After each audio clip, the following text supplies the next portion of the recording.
Now, if I wanted something in this world, and who doesn't, I would formulate an act which would imply that I have it. And then in my imagination, I would simply, having performed that act, I would yield completely to this being within me to execute it. I would fall off into sleep, convinced that he heard me, that he saw my act in faith. Pearls of wisdom. All right. What are we in? Episode number 7. Is that what this is? Number 7. It's rolling right by. Just a quick recap. We got a little Neville Goddard there to kick things off. And I'm trying to figure out in my head where I'm going to be going with all this, because I've had a little time to think about this whole theme for this show, and there's a lot of directions I could take this in, which is funny. But that was Neville Goddard, sort of one of the forefathers of manifestation, at least in the last century.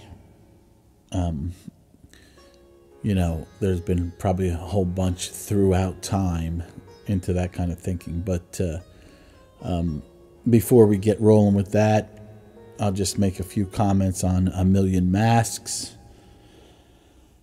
I really enjoyed that one. If I was going to write my own review, I would say that was my best one to date.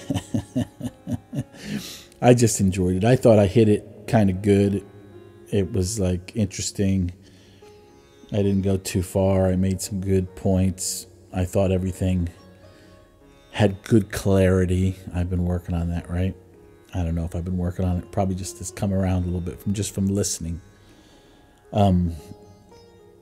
I worked a little bit on trying to get the audio better. I took some of the reverb out because people made comments on that. And now I have this I'm kind of in a new space right now where I'm recording, and I've got this new pop filter and sound absorption thing around my microphone, which is giving me a little bit, I don't know if I like the feel of how I'm speaking in this position as much. So I might have to make more adjustments. But it might help some of the pops that you might hear and that kind of thing. It's a whole professional kind of thing going on. Constantly trying to retool the audio sound. Of course, now the space I'm in is a little bit more sensitive sound-wise because I'm near a main street, so there's some cars and trucks and noises. So I got to try to see if I could keep them out of the mix a little bit. But I enjoyed that last one. So why don't we throw in another Neville Goddard recording here, and we'll get up and running. You put it into the seed, into the ground of your own wonderful human imagination. Now bear in mind, the vision has its own appointed hour. It ripens. It will flower. If it be long, wait, for it is sure and it will not be late, not for that seed. One seed may take 24 hours. Another may take, like a hen's egg, 21 days. A little lamb takes 5 months. A horse takes a year. Human being 9 months. So each seed has its own appointed hour. So don't be concerned. You did the work. All you need do is simply leave it alone. And don't raise one finger to make it so. And don't discuss it with anyone else. Okay. So, manifestations, magnetism, and scenarios. We're going to chop this up a little bit. We could probably add process into that chain, but we're going to chop this up a little bit into some sections. And the sections will, some of these sections will, cross over a little bit. But manifestation, this is such an interesting subject. This is truly thought-provoking because so many people around me talk about it. This is a key word in the spirituality handbook right now. Manifestation. It's really like hopes and desires is what it is. Now, I'm going to sort of present a couple different views here. And this is the creative thought process, right? Let's provoke thought here. It's an interesting thing to me to be able to manifest something, which basically means use your imagination to put yourself in a position where you think about something you want, okay? And you have to put yourself in a position where you not only think about it, but you actually believe you already have it, all right? You can already feel it in your life. And if you could put yourself into that position a multitude of times, then you plant a seed that eventually this thing comes into your life. Because the theory is you are really your own reality, and anything that you can think can come to you, can be part of that reality. Now, there's no time frame to this. In manifestation, in the idea of the universe where manifestation exists, there is no time. That is a human construct. Even though you might say manifestation is a human construct, right? Because I know that animals don't do that. But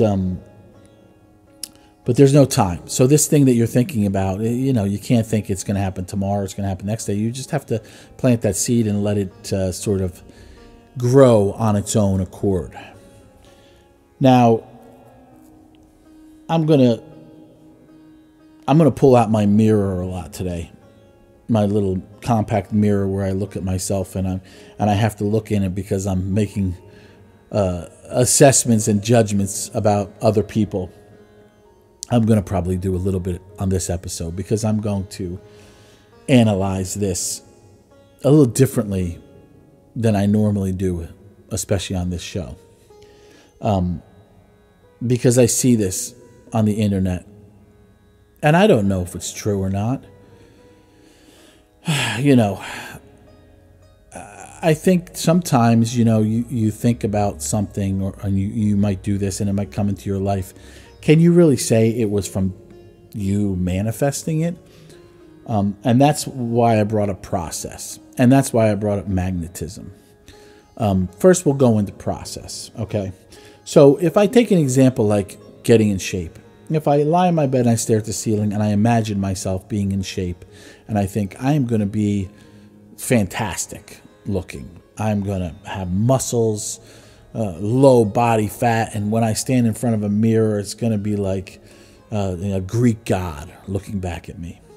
I can think that all I want, okay? That I will tell you, you're not going to manifest by thinking it, by planting a seed. You have to put a process in place. So I will guarantee you that the guy that sits on his bed and thinks about it and does nothing, it doesn't happen to. And the other guy who doesn't think about it at all, but puts the process of going to the gym every day and working out and watching what they eat and putting all the other pieces together, that person without manifesting it is going to be the one that's got the Greek god body, okay? And the other guy's not going to change all that much from what he is. So in circumstances like that, if you want to manifest yourself being in great shape, it's great to have those hopes and desires. That's really what it is. But if you don't put the process in place, it's not going to come to you. And I could also tell you that the guy that doesn't manifest but does put the process in place, he's going to do well also. So there's kind of a little bit of a case against manifestation in those circumstances. And some people might say, oh, that's not really what it is.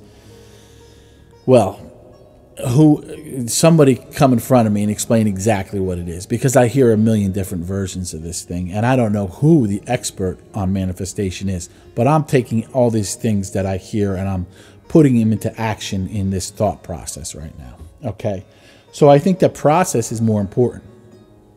Now, there's so many things that you can manifest, and if you listen to Neville Goddard, who wrote books on it and had pretty much a career on it, he would say, don't manifest money. If you want money, don't manifest money. Manifest the thing that you want to get with the money. Go directly to the thing. You manifest money usually because you want the money to get something, whether it be a car, a house. And he says directly manifest the thing that you want, right?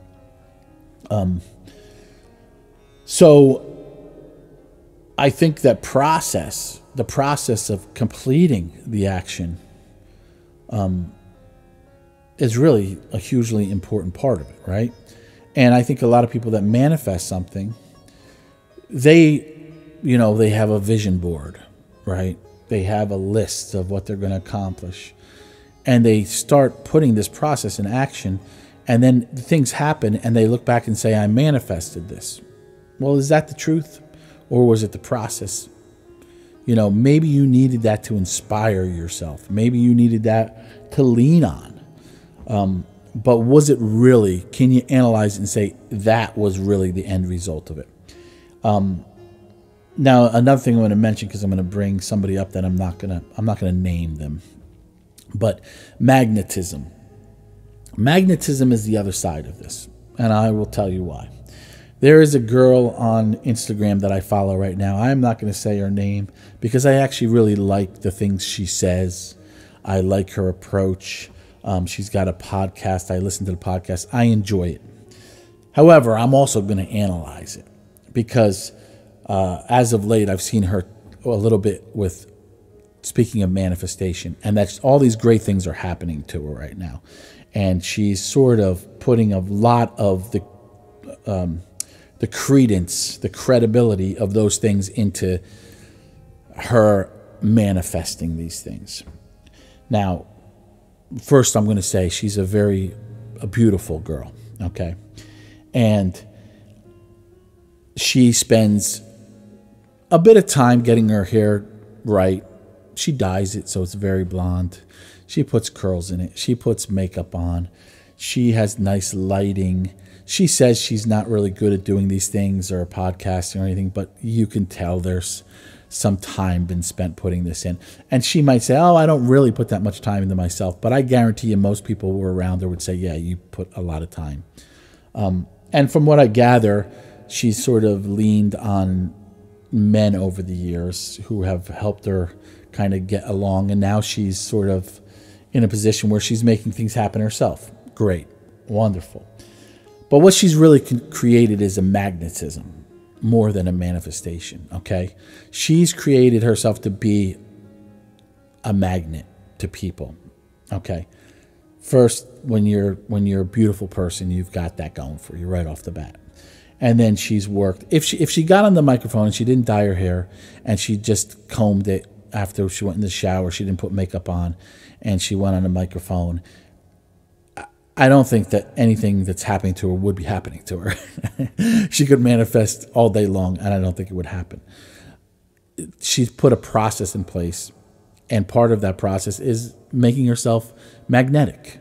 She's created a essence, an aura, not just in her looks, but in the way she talks, in her personality, in her essence.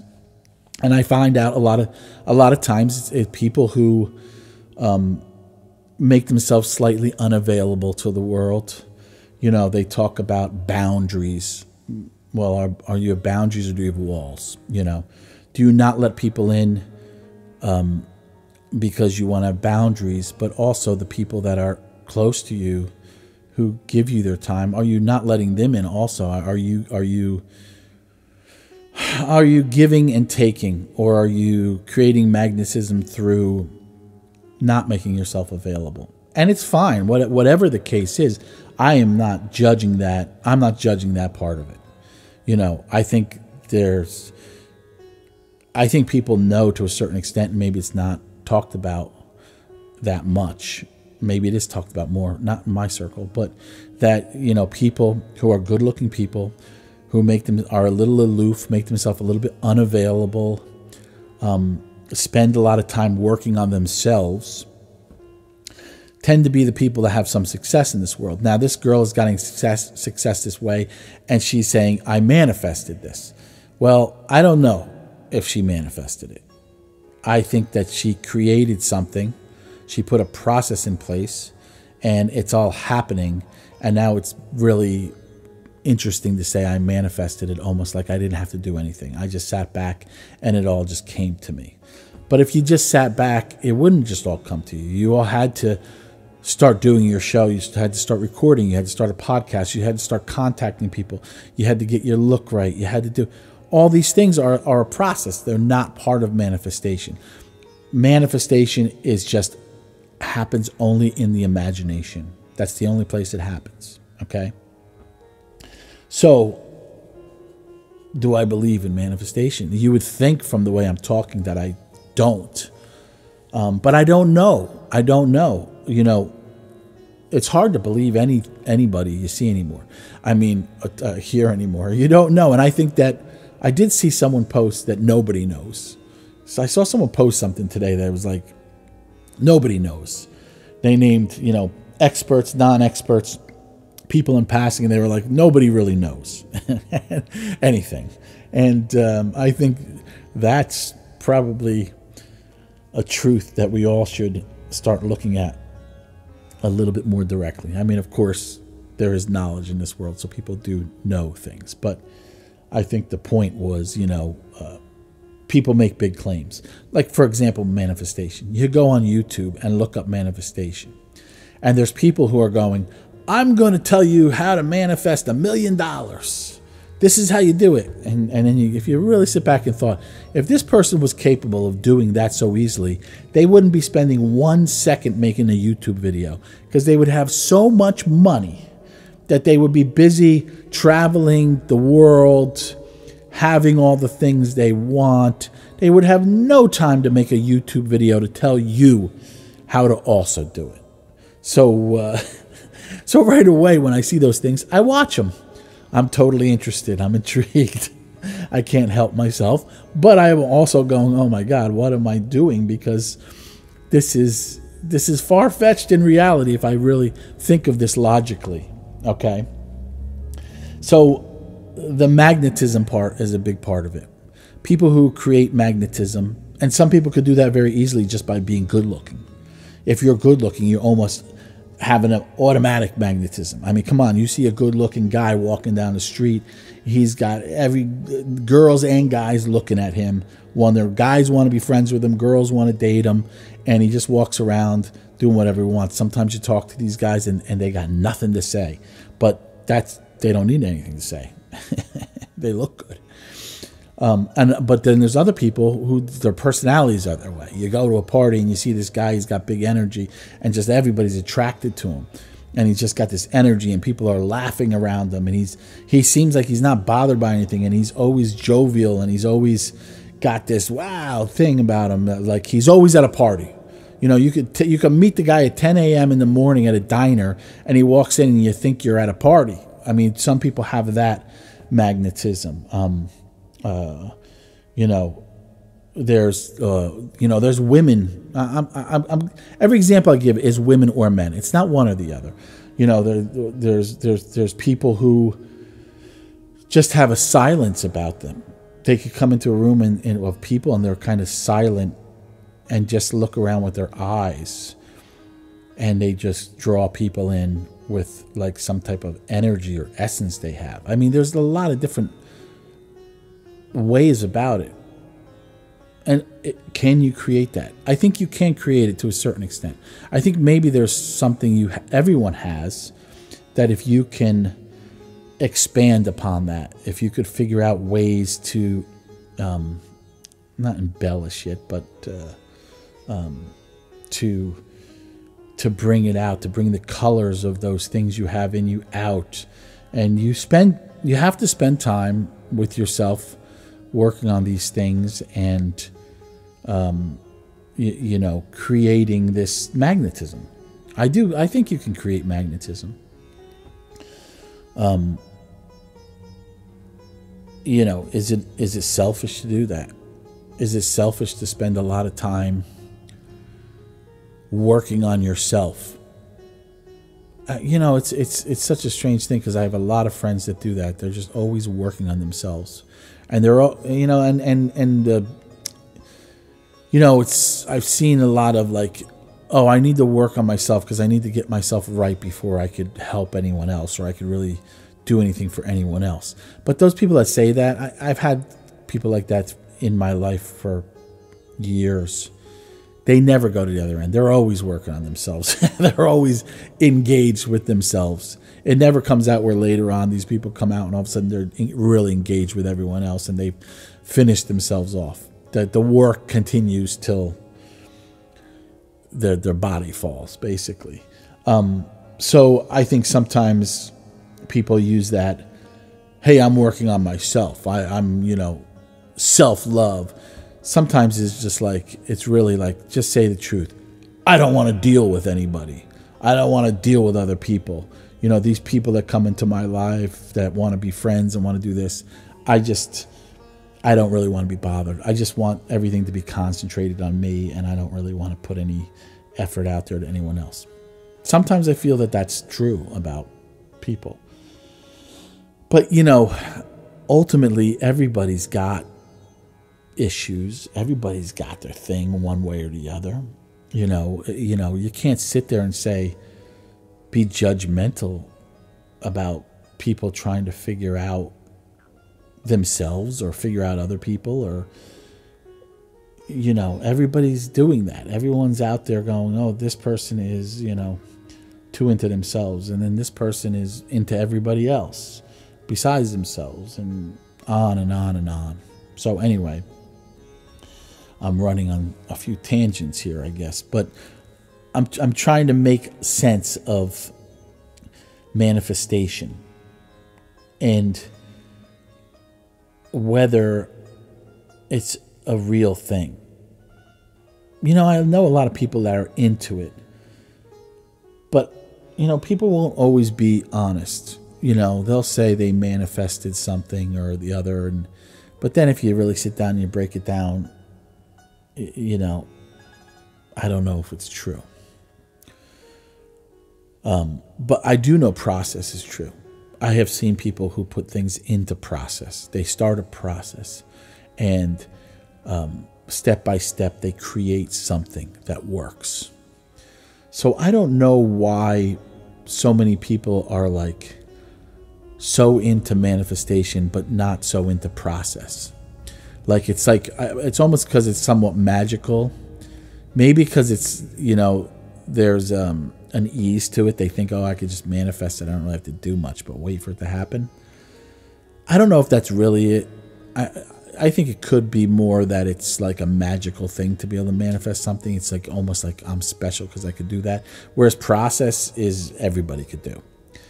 But yeah, but why not look at that and go, well, process, I should look great at process. Because if every day I could wake up and I could see something in front of me and say, I need to accomplish this.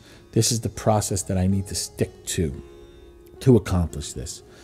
And then you accomplish it, and so what? So it's process. So that's magical too. I don't know why I'm making such a case for process. And magnetism is a whole nother thing. People, I don't think, like to admit magnetism because it might come across as being shallow. But it doesn't have to be. You know, it doesn't have to be a shallow thing. It's just you're trying to figure out ways. Hey, look, when you're someone who's not trying to be magnetic, and say you're just trying to be a good person, go around, do the right thing, help people out, put yourself in front of people, and sort of do it like, hey, look, I'm here for you. I'm here for this. I'm always there for you. And a lot of times those people get overlooked, or they feel they get overlooked, but they're trying to do something just the same. They're trying to utilize a part of their personality, and ultimately it's just as much for them as for the people around them. It's just as much for them to get feedback from people they like, from people they want in their lives. They're doing all those things so that there's a payoff for them. We're all looking for payoffs. We're all looking for payoffs, and I think about that all the time. I always need a little bit of time. Whenever I do things, I always need time to go back and really analyze myself in the mix. I try to do that a lot now. It's a great exercise because no matter what is going on in my head or what I'm trying to do, I have to always understand that I am looking for a payoff. I am looking for something to come back to me. I think everybody is, just being totally selfless is not really a true thing. I don't think it's a true thing. I think you're ultimately always looking for something for yourself. And so there's no wrong answer to how you approach going out into this world and dealing with people. And to me, that's the reality of it. And it may be a stark reality. It may be harsh in some people's minds to think that that's the case. But I think it is the case. So the final thing, because I'm going a little on and on here in my own mind. I'm trying to develop these thoughts. I've developed many thoughts about all this, but I'm developing them even as I go here. And I don't mind if this show isn't quite as coherent as some of the other shows. This one I think could be a little looser because it's such kind of a strange topic. And we're just trying to provoke some thought here. Once in a while, you got to just kind of let things loose and have people go, "Ah, yeah, maybe." Just let it soak into your mind. Maybe argue with this one or have your point of views, and say, "Well, that's not this or that's not this." Maybe this show, there should be a little bit more of that than is typical. But scenarios. So why did I throw scenarios in there? I threw scenarios in there because to me, it goes hand in hand, even though it's going to sound a little bit different, with this whole kind of mental activity, all these mental activities to accomplish things. And there's so many mental activities to accomplish things. But the idea of scenarios is I realized I was doing something that I think I've done my entire life. And I realized that a lot of people do this. And I'm not so sure everyone doesn't do it. But I wouldn't say everyone because I couldn't make that claim. But it's when you build a scenario in your head that is really not based on reality, and you take it to such an extent that it actually affects your experience, your interaction with the people that are in the scenario. And let me just place this at you. Say, you're hanging out by yourself and you start thinking about somebody, in a situation, right? Maybe you're thinking, well, later on tonight, a group of friends are getting together, right? And so-and-so is going to be there. And they're going to bring this up. I know they're going to bring this up. And when they bring this up, I'm going to say this. And when I say that, I know they're probably going to say this in response. And there's going to be an argument, and they're going to want to get up and leave and probably storm off. And I'm going to be like, I'm going to storm off. I'm going to be the one that goes, you see where I'm getting at? And you're sitting there building this scenario of some experience. And it usually is not good. It can be. You could build a good scenario. Some people do that. Some people build a scenario where they have somebody who, they're attracted to, say, and they go, oh, I'm going to see them later. And when I see them at the party, I'm going to look across the room and they're going to look at me, and I know that they're going to be in on the fact that I like them. And when I walk over to them, they're going to smile at me, and we're going to start talking, and they're going to say this to me, and I'll say, hey, you want to go outside? And you see, you're building this scenario. And the thing is, though, you're building these scenarios with other people that are real people who are not in on the scenario. Okay? They're not in on this experience. They have no clue. And unfortunately, sometimes you build these things in your head, and later on, you get in front of these people, and your interaction is affected because you've sort of built this other reality that is not a reality. And I've seen it. I've actually seen people where I go, I know exactly what happened there. Where I'll see somebody come into a room and see somebody, and they start talking to them, and they're already on edge. And I could say, and I know that they had built this scenario before they even got here about this person and what this person was thinking, and they're already on edge and ready to be combative, and this other person doesn't even know what's going on in their head, and they're like astonished. They can't figure out what's going on. A lot of times these things happen from previous events that have sort of built this possibility. But this is, I mean, tell me if I'm wrong. I mean, maybe everyone's going to write to me and say, Jay, what are you talking about? Nobody does that. Maybe you're the only one that does that. I don't do it a lot, but I know that other people do it because I've experienced conversations with other people, and people will even do it in a conversation with you. I have had that happen. So I do know other people do it. I'm not crazy here because I've been in conversations.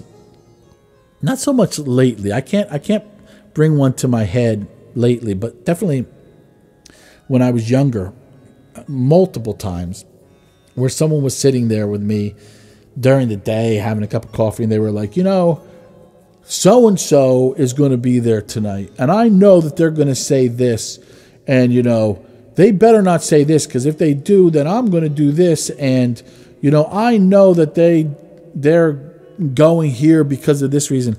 I've been involved with that, so I do. I can't say that I'm not crazy now. I do know that this is a real thing, and then later on you see that they carry this thing right in, and maybe the other person's even a friend of yours, and you're like that. You could tell they're not in on this. But the reason I'm relating this to manifestations is in a way it's almost like a negative manifestation. You think these thoughts that are negative thoughts, and your imagination is making these things real to the extent where now you see a person and it becomes a reality, the scenario, because you actually put it into motion. You put the process into motion by carrying this thing with you. And then when you see the person, even though they're not in on it yet, they're going to get in on it really quickly because the vibe is going to happen. So whereas a manifestation generally might be you sitting there going, hey, I want to own a brand new car. And that's where your imagination goes. You might say, this person is going to stab me in the back by telling horrible rumors. And you're manifesting that. So the scenario is this story you create that, in essence, you are manifesting through your thoughts of, hey, this is something that might happen. So that's the relationship of that. And hopefully I hit upon something that isn't too out there for everybody. I'm just provoking thought here. That's all I'm doing. So I'm going to wrap it up. And I'm going to do something a little bit different this week than I've done in the past. I'm going to send you out with a musical, poetic piece of work that I created from a a poetry book I released a bunch of years ago called Lore of the West.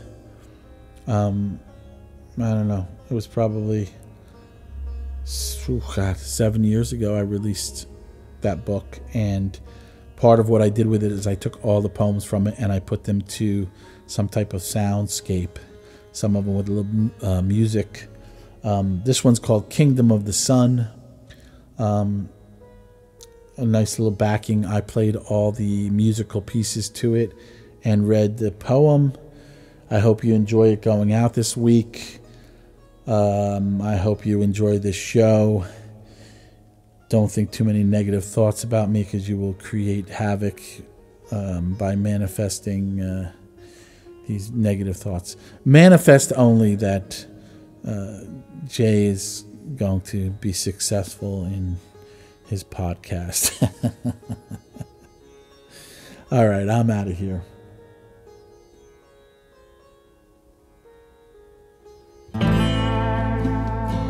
Kingdom of the Sun. The rose of dawn is blooming with the blaze of the sun. The purple majestic horizon gleams over the red desert's lapping sands. In the hands of the heavens lay freedom, shining over the mosaic of this brimming landscape. A myriad of colors fill the bursting sky. This is the awakening life of the day. Creatures crawl, mortals stir. From afar we hear the soft mutters of existence. Nature rises, then yawns on fire, and with it comes heat, brings cool wisdom and sour death in the valley of unbeing.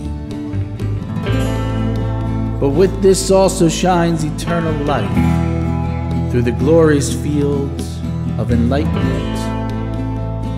One hand melds into the next, of air, of water, of touched earth.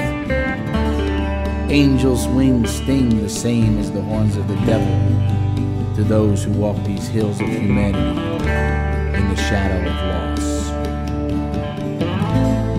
But so do these gates of paradise shine a bountiful light with the warmth of the fires of hell on those who seek triumph in the certain moment of now. Ride these raptured waves, hold strong to the feathered wings of time, and live in celebration and ecstasy rather than lament and discontent.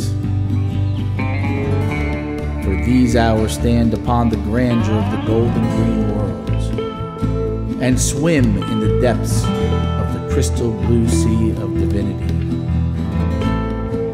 Walk forward and sing to the mountaintops of dreams. Cry out for freedom and dance with fervor in the fever of the Sun Kingdom.